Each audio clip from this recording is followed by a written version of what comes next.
And the guy's like, oh, I actually lost my keys way down the street.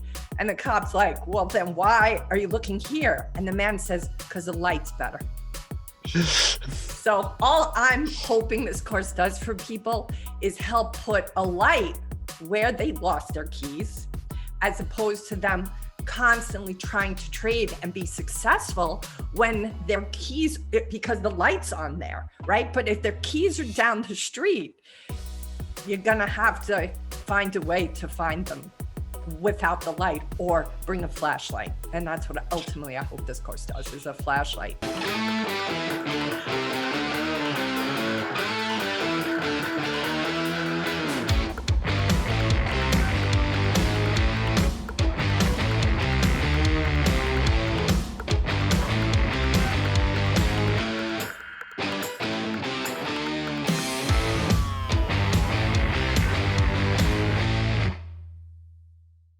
Welcome back to the Steady Trade Podcast, everyone. I am Tim Bohen, back with Kim and Steven. Welcome to the summer of 2021, the summer where we get our freedom back. I don't think I went outside once in the entire summer of last year, so I thought I'd record outdoors to take advantage of it. It's a beautiful sunny day, and we've got an amazing announcement, something very interesting for you. Maybe you've heard, maybe you haven't, but Kim has been on the podcast for, year and a half now, or almost 2 months, almost 2 years. 2 years. Almost 2 years. Yeah. Yep. So, but and we've talked about her book. We've talked about her personal coaching that she does, but she's actually just released a course. So a online course where you can learn a lot of the stuff that we talk about. And really, what I want to do today is get Kim's input. I haven't had time to watch it yet. I've seen tidbits. I know the content. I haven't watched the whole thing yet. But I kind of want to get her to fill me and Steven in and you at the same time, because I think, this is just, Steven and I talk charts, but so much of short-term trading, trading these wild 100%, 200, 300% runners. I mean, you got to know the patterns. You got to know the manipulation. You got to know how they work. But when you get stuck on the wrong side, long or short, I mean, real quick, you start dealing with a lot of stuff, emotionally and mentally. And if you've never been there, you're probably going to sell at the worst time. You're going to buy at the worst time. I mean, Steven and I have been joking about a guy on Twitter that I don't even know if he's real. He might be a parody account, but I mean, every day he buys at the worst possible time, sells at the bottom, shorts at the top, or I'm sorry, shorts at the bottom, buys at the top. I mean, it's just schizophrenic worst decisions in the world. And if it isn't a parody account, this kid has some major emotional issues that I think Kim's course would be. And listen, I'm not saying you, the listener, are a basket case, but, especially your first really volatile trade, man, you come to grips with who you are real quick. So welcome back, Kim. Welcome back, Steven. And let's talk about trading EQ. So my dog's getting in the pool, by the way. So. Yeah, no, and I would just jump in and just say it's not, honestly, nothing defines. I mean, I can only speak from a man's perspective, but I'm sure for women as well. But for me, nothing defines a man more than surviving 5 years of trading. It's and I'm sure it's the same for a woman as well. Trading makes or breaks you. So any psychological help, any pushes that you're going to have through will make a significant difference. Or like the guy that you're talking about, Tim, you can just get really drunk and start all over again the next morning with high expectations of changing the world. You know what I mean? Well, who's the star of our show? What's the dog's name, Tim? Oh, that's Remington. So anyway, Remington. Yeah. So now he'll go. So he's got it rough. So he uses the pool, and now he's going over to get onto one of the lounge chairs because he's too pampered to lay on the ground. He has to actually use one of the lounge chairs. So I think Remington is a very smart dog, and dogs actually we could learn a lot from dogs. Traders can, especially because what dogs are really good at is being in the moment. They're not in the past. They're not in the future. He's just right now getting his feet wet, paws wet, They're going to go sit and chill on the chair. He's not going to be haunted by the bones he didn't catch yesterday and the bones he might have to catch tomorrow.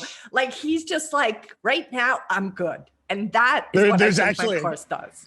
There's a great trading meme. It's funny you went that way, because the guy's sitting at the beach with his dog, and there's like thought bubbles, and the dog is like thinking about his owner and him at the beach. So the thought bubble is what's happening right now in the dog's mind. It's just him and his owner sitting at the beach enjoying the day. And then you go to the human bubble and it's a stock chart. So, and that meme exists. I mean, I'm sure we could probably link it. You can Google it. I'm not making that up. So I believe you. I'm just going to believe you. I'm just going to jump in and say one thing though, that I do think that dogs can think in the future and in the past, because I'm sure the dog's like, girl, like, I wonder what time I'm gonna get me food later, which is kind of thinking in the future. And then like you might see like Tim at the pool when he walks out in the pool and be like, girl. I remember yesterday when that dickhead kicked his, and he did. I would never. You know what I mean? Dog. So like, I think dogs do think in the future and the past. Like, I think they probably do. I my understanding is that they don't, and that's part of why they're so peaceful. Everything I've ever heard about, from veterinarians to like that concept of the presence, and that's with actually all animals. Animals are present to the moment, and that's at the end of the day something that I think is really hard for humans to do, for good reason, because our planning ahead kept our, excuse my French, asses safe in the past, but it doesn't necessarily now keep us safe. And it can contribute to us obsessing or fear of missing out, or the shouldas, woulda, couldas. And that's just not going to help your trading account. So Kim, kind of give us like a, ultimately the course is for sale, but yes. I mean, give us the sales pitch, kind of what are you going to find in it? How long is it? What's the layout? Kind of explain to people what the course involves. So you got it. It's 2.5 hours, and it will help you be able to kind of shut down. And I speak about books that I recommend. I speak about the different tasks or exercises you can do before you start your trading day, so you can kind of get into the mindset. And also I give you some tips and tricks to keep an eye out for, so that if you start to notice yourself doing certain behaviors, then that might be an indicator you're not in a place of neutrality, and that you need to start to back away from the machine. You need to step back, get yourself neutral again, and then come back. Because at the end of the day, the best traders are the traders that are not attached to a specific stock, nor attached to a specific percentage or a specific dollar amount at the end of the day. They're able to deal with their wins and their losses equally, not take it personally, and be able to go back in. Your ability to see your pattern is going to be predicated on you not coming in with a whole bunch of judgments. Like when we're like, the market sucks, and we start trading that day, well, you will be amazed how often that becomes a true statement. But if you go in there thinking the market opens up unlimited possibility, then it's much more likely you're going to find it. Yeah, I tell you, that it's interesting. And I think that point, that emotional attachment is, again, I think a huge thing that people need to deal with. I mean, we were joking before the podcast. I do that pre-market prep live every morning. And I mean, this dude's like all angry at me because I'm putting down this low float piece of crap stock. I mean, it's like, I kind of went on a rant this morning. It would have been June 16th. And I'm just like, dude, these are just tickers. Okay. We're not talking Apple here. Okay. We're not talking Amazon. Okay. Listen, buy some Amazon and hold it for a decade. Buy some Apple and hold it for a decade. But what we do in penny stock land is, these are just tickers. I mean, I had Tim Grittani on the other day, and he's got his name of Grittani's DVDs is Trade the Ticker. It's not, when you're talking penny stocks, man, you cannot get emotionally attached to a penny stock. I mean, it's like getting emotionally attached to a coked up hooker or something, man. Right, exactly. It ain't gonna end well. Okay, it's not gonna end well. But Unless you're Steven. Unless You you're can make them- Steven. and honestly, like, as long as you like, you can make the mistake, like with coked up hookahs and with trading, everyone's allowed to make the mistake once, right? You can make the mistake once, yeah, and that's fine. It's like, if you make it once, they say it's jokes on them, and if you make it twice, it's jokes on you. And but I don't even think they're really attached to the ticker. I think the ticker simply becomes a symbol for being attached to, you know, the Lambo, or attached even more than the Lambo. Because if you get a Lamborghini, what does that mean? It means you're special. It means you're worthy, right? And what happens is, so many of the traders that I've, you know, met over the years who have a Lambo, they still don't feel worthy after they got it. So the key here is, if you keep externalizing that, once this ticker does this, or once that amount of money is in the bank account, then I'll finally feel worthy. What I say is, actually, you got to work on that from the inside. The external isn't going to, you know, make that feeling suddenly show up. It's an internal job. But that, you know, it's easy to think, oh, once I have the bling, then I'll finally feel like I'm okay. So that's why I think they get attached to the ticker, because the ticker represents that coin or that dollar amount, or what they hope means they finally understand what they're doing. Well, and you go ahead, Steven. No, I was just gonna say, I totally agree with that. And there's a really good quote that says, if you haven't found happiness, or if you haven't found worthiness before you're successful, you'll definitely not find it after. And it's so true. And a lot of people in this digital and social age project this nice, good image of life being good. And obviously people buy products by buying into people. So if you show a good life, people will buy into that. But all of these people have real problems and real difficulties and real life situations. Absolutely. And they might have concerns and worries, and they will have, just like anyone else. And that's what people don't realize. Like, everyone goes through the same struggles, and money doesn't come and go. Money doesn't make it really better. It makes it nicer. There's memes on it, right? There's memes on it. So someone says like, oh, if you don't think money makes problems go away, give me all your money, and I'll say the problems go away. But, well, it helps. I mean, look, having money helps emotionally feel safer and more secure. However, even the studies done on people that had, you know, a minimum of 2 million in the bank. I remember this study done 10 years ago by a finance firm. All of those people, it's like 200 participants who had at least 2 million or more in the bank, just savings, so to speak. None of them felt they had enough money. So it is truly an internal mindset. The guy next door has 5. Correct. So you step into compare. I always say compare equals despair. But look, there is a threshold. But once you're above like that poverty threshold, whatever it is, 74,000 a year, once you go above that, your happiness temperature is pretty much not going to change based on that bank account. And the key is I'm all about making bank and making coin and getting your Lamborghini, but I want to make sure that once you're in that car, you're really feeling happy and peaceful too, not just, for more than the day that you got it. Correct.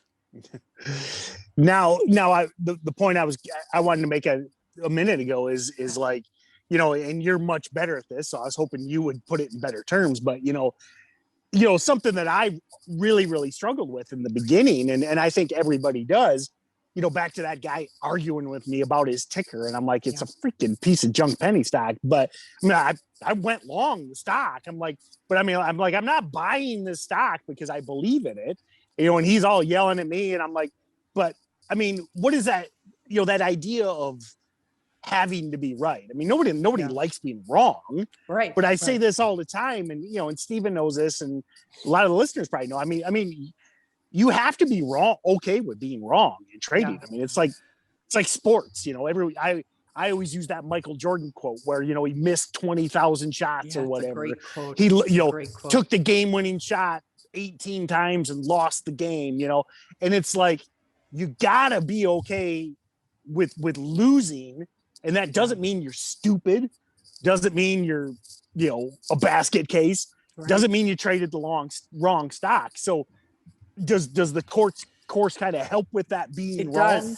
It does. It helps you not collapse your being correct or incorrect with your worthiness. And that is the heart of it. That's what happens. People when they most of our culture, unfortunately, makes us feel ashamed when we make mistakes. And so we're all kind of been indoctrinated with it. Different structures of schooling, education, religion has all made us feel ashamed when we make a mistake or when we basically have a feeling, perhaps. And so ultimately, the course does talk about how your value doesn't, go down in value. Your value doesn't decrease just because you make a mistake, just because you screw up, just because you do something that you wished you didn't. It's about, I made a mistake. Brene Brown says this a lot. She uses the quote, I am a mistake, is what most people say to themselves. But what she says, I made a mistake, as opposed to I am a mistake. And that I do talk about in the course. And that often comes from that inner gremlin, that inner saboteur who tells you you are a mistake, instead of you just saying, I screwed up. I made a mistake. Honestly, I have to, I've made 2 big mistakes this year with taking 2 bad losses. Nothing career destroying, nothing that'll make too big a difference in the long term. But the big difference that I see that separates me from a lot of people who are losing or failing or giving up is if I make a big mistake, I can pretty much, and I remember Tim Bohen, I was talking to him about it on the day it happened, and he was like, your mindset seems good.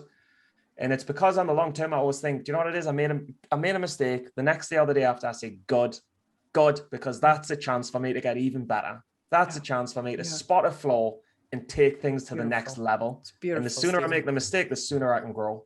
Correct. So Kim, I'm going to ask for a little bit of psychoanalysis here because, it's interesting. In the last decade, starting about 10 years ago, is where it really shifted for me with just not caring if I make a mistake, and, I thank Jocko Willink a lot for this, remember, a lot of Extreme Ownership, great book by Jocko Willink. I mean, is just accepting mistakes. And then what do you do with the mistake? I wear my Jocko Willink good shirt all the time, but I mean, I make mistakes in business. I make mistakes with my wife. I make mistakes with my kids. I do handyman projects. I cut the board wrong. I have rental properties. I investment. I mean, I make mistakes all the time, and I literally have zero trading mistakes. Again, all these mistakes, and it really shifted for me about a decade ago. Now, my question is, was that 5 years of at that point I was 5 years into trading. I felt the shift there. Yeah. But is it turning 40? Is it just getting older, or is it experience? Because I'll tell you, as a young man, I know we joke a lot about these lunatics on Twitter. If I was trading, I mean, again, and I do my best to help these 20-year-olds and stuff. If I was trading when I was 20, it would have been an absolute fucking disaster. Okay. I mean, it would have been the train wrecks of all train wrecks. So is this life experience? Is it age? What is it?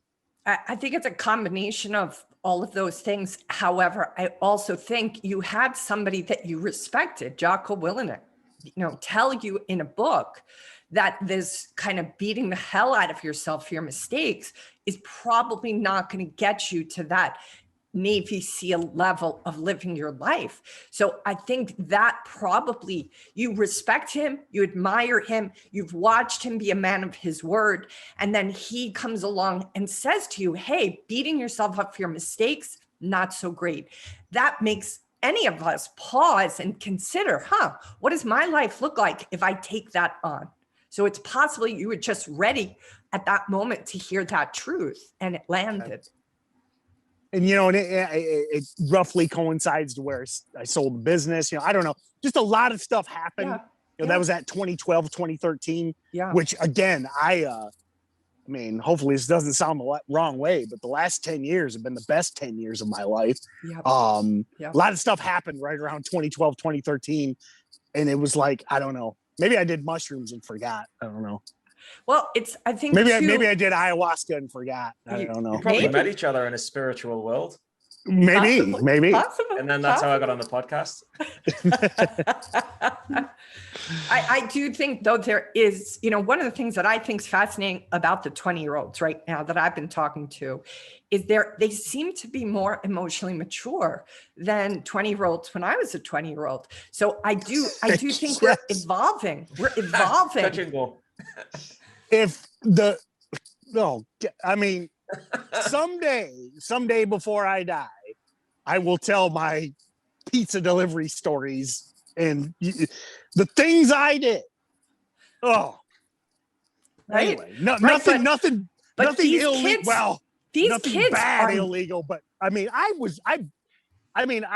if I met 20-year-old me, I'd be like, this kid's got brain damage. I mean, like what? Who hit him in the head countless numbers of times?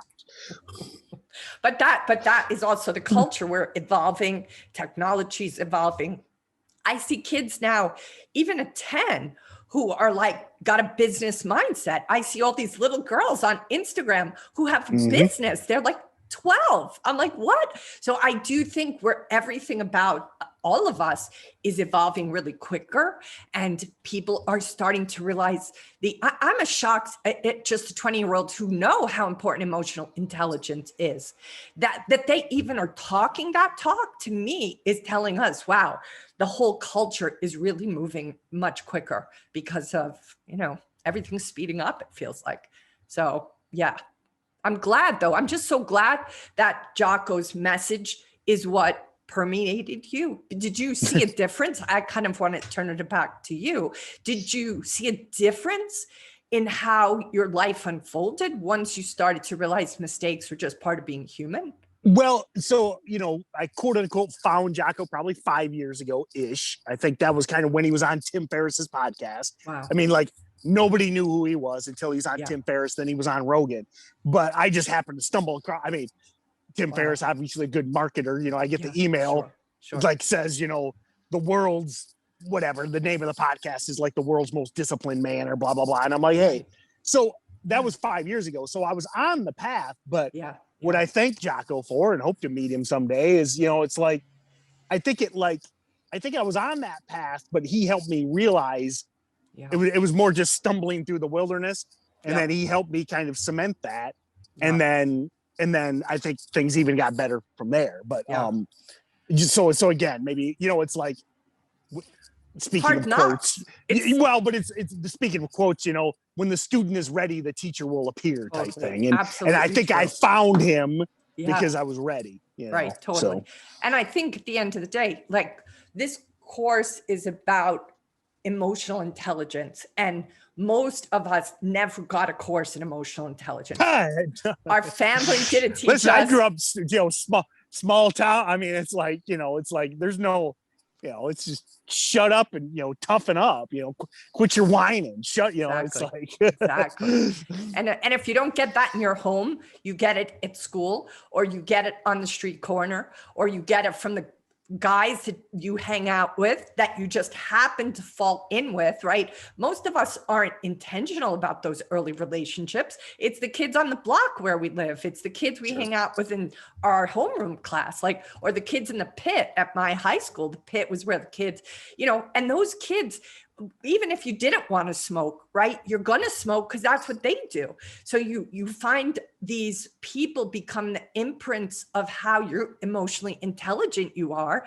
And maybe they're not the best teachers, but unless you have an alternative, which now StocksToTrade is very smart at giving you an alternative with my course, then you potentially can develop your emotional intelligence and be conscious of how you're operating, and not just in your trading. Obviously, I talk about trading in the course, but I also promise you that if your trading is not consistent and is constantly forcing you to be with, hard truths about yourself, it's showing up in your life. it's showing up in your life. Your trading is an incredible mirror back to you of the things you have yet to heal or kind of resolve that is going on unconsciously. So Stephen, you and I, we were joking yesterday, like I don't eat any sugar. I basically don't watch TV. My guilty pleasure is these lunatics on FinTwit, as we say. What do you think, Stephen? The people that need this the most, will they check out Kim's course or not? I think the first step for some of these people is to come off hard drugs. But after that, I mean, look, I haven't seen the full detail of the course, but I know that Kim's helped us get through some barriers, and I know that people have attachment not only to companies when they believe in a vision or they believe in a story, but they also have attachment in numbers, like getting profitable. Yeah. First 5,000 up, getting past 100,000 is something I'm kind of weirdly been struggling with now. Passing the first 100,000.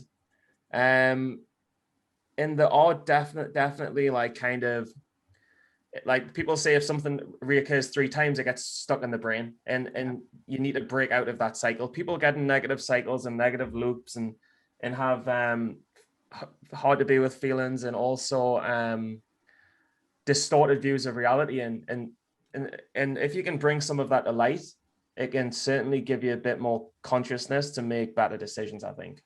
But some people are beyond repair. Kim might not agree.